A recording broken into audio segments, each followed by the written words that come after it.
यमुना के किनारे धर्मस्थान नामक एक नगर था। उस नगर में गणाधिप नाम का राजा राज करता था। उसी में केशव नाम का एक ब्राह्मण भी रहता था।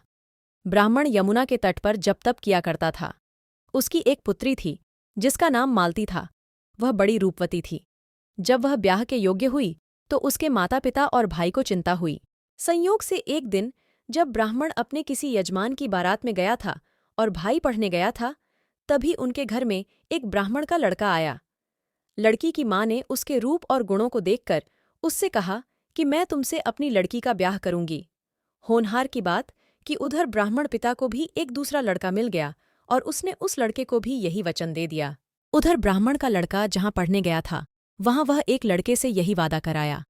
कुछ समय बाद बाप बेटे घर में इकट्ठे हुए तो देखते क्या हैं कि वहाँ एक तीसरा लड़का और मौजूद है। दो उनके साथ आए थे। अब क्या हो? ब्राह्मण, उसका लड़का और ब्राह्मणी बड़े सोच में पड़े। दैवयोग से हुआ क्या कि लड़की को सांप ने काट लिया और वह मर गई।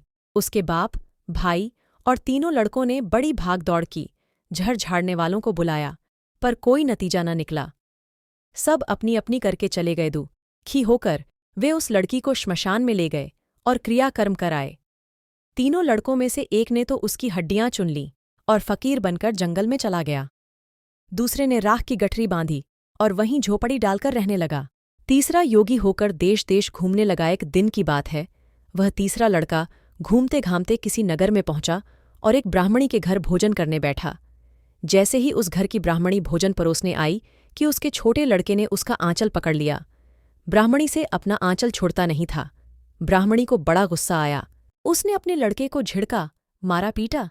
फिर भी वह न माना तो ब्राह्मणी ने उसे उठाकर जलते चूल्हे में पटक दिया।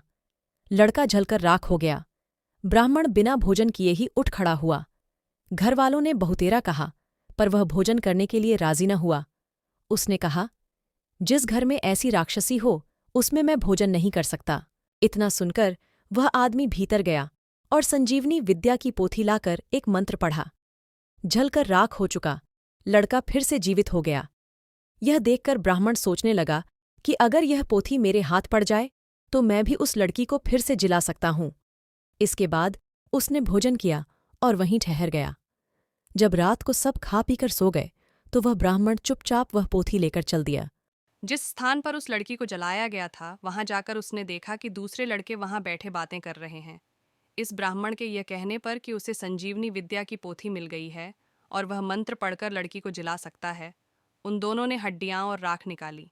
ब्राह्मण ने जैसे ही मंत्र पढ़ा, वह लड़की जी उठी। अब तीनों उसके पीछे आपस में झगड़ने लगे।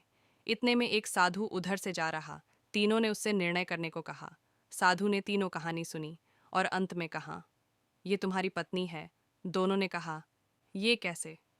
आपने कहा। तब साधु ने कहा, जिसने हड्डियां रखीं वह तो उसके बेटे के बराबर हुआ। जिसने विद्या सीखकर जीवन दान दिया वह बाप के बराबर हुआ। जो राख लेकर रमा रहा वही उसकी हकदार है।